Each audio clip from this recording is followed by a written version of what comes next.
ঢাকার হযরত শাহজালাল আন্তর্জাতিক বিমানবন্দরের কার্গো ভিলেজে ভয়াবহ আগুনের লেলিহান শিখা যেন এক মুহূর্তেই ছাই করে দিয়েছে হাজারো মানুষের স্বপ্ন, পরিশ্রম আর বিনিয়োগ করা প্রথম ব্যবসায়িক পুঁজি।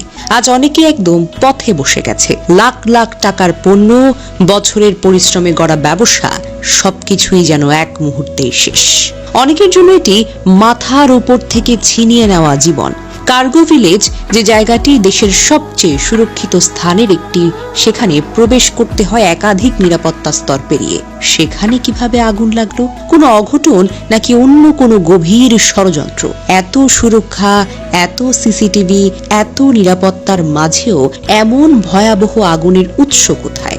এই কার্গো ভিলেজ মূলত আন্তর্জাতিক বাণিজ্যের হৃৎপিণ্ড। এখানেই থাকে দেশের আমদানি রপ্তানির সবচেয়ে মূল্যবান মালামাল, পোশাক, ইলেকট্রনিক পণ্য, ঔষধ, কেমিক্যাল, যন্ত্রপাতি, এমনকি কোটি কোটি টাকার কুরিয়ার প্যাকেজ। প্রতিদিন এখান দিয়ে দেশ ছাড়ে হাজার হাজার রপ্তানি পণ্য, আর ঢোকে বিদেশ থেকে আসা ব্যবসায়িক চালান। অর্থাৎ কার্গো ভিলেজে আগুন মানে শুধু ভবন নয়, দেশের অর্থনীতির বুকের উপর আগুন। International air express association of বাংলাদেশের সভাপতি কবির আহমেদ বলেছেন, বিলিয়ন ডলারের বেশি ক্ষয়ক্ষতি হবে বলে আমরা ধারণা করেছি।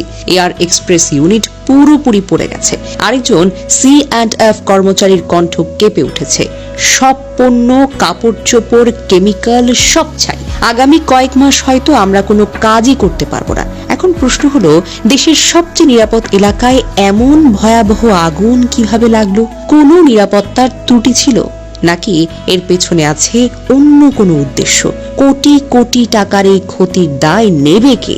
যাদের ঘরে আজ কোনো খাবার নেই, ব্যবসা শেষ, তাদের পাশে কে দাঁড়াবে?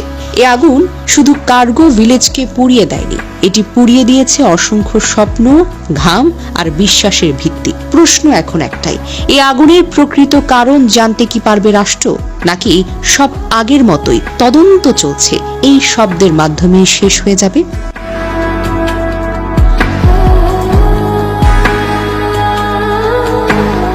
জানা যায়, দুপুর 2:30 দিকে গেট নম্বর 8 কাছে আগুন শুরু হয়, যা দ্রুত ছড়িয়ে পড়ে আমদানি করা পণ্যসমূহের স্টোরেজ এলাকায়। ফলে সমস্ত ফ্লাইট অপারেশন স্থগিত করা হয়েছে।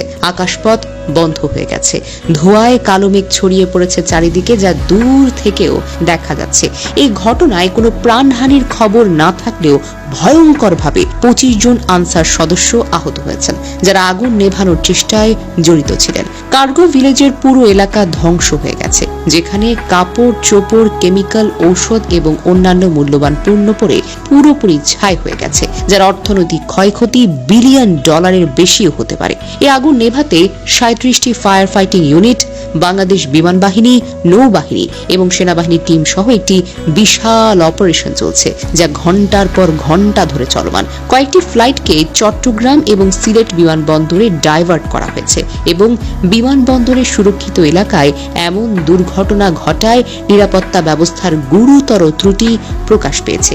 এই ভয়ঙ্কর পরিস্থিতিতে ব্যবসায়ীদের লাখ লাখ টাকার পণ্য নষ্ট হয়েছে, অনেকের জীবিকা বিপন্ন এবং দেশের এক্সপোর্ট ইম্পোর্ট সেক্টরে দীর্ঘমেয়াদী এর প্রভাব পড়তে পারে, যা সত্যি হৃদয় বিদারক। এদিকে আগুনের কারণে বিমানবন্দরে সব ধরনের বিমান ওঠানামা এখন বন্ধ রয়েছে। এরই মধ্যে ঢাকাগামী 8টি ফ্লাইট চট্টগ্রাম শাহ আমানত বিমানবন্দর, একটি সিলেটের ওসমানী আন্তর্জাতিক বিমানবন্দরে অবতরণ করেছে।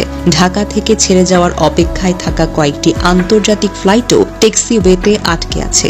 এখন পর্যন্ত ফ্লাইট রেডারে শাহজালাল বিমানবন্দরে বন্ধ দেখাচ্ছে বিমান চলাচল। তবে বিমানবন্দর কর্তৃপক্ষ জানিয়েছে, যাত্রীদের নিরাপত্তাকে সর্বোচ্চ গুরুত্ব দেওয়া হচ্ছে। কার্গো ভিলেজ এলাকার আগুন পুরোপুরি নিয়ন্ত্রণে আসার পর স্বাভাবিক ফ্লাইট চলাচল পুনরায় শুরু হবে।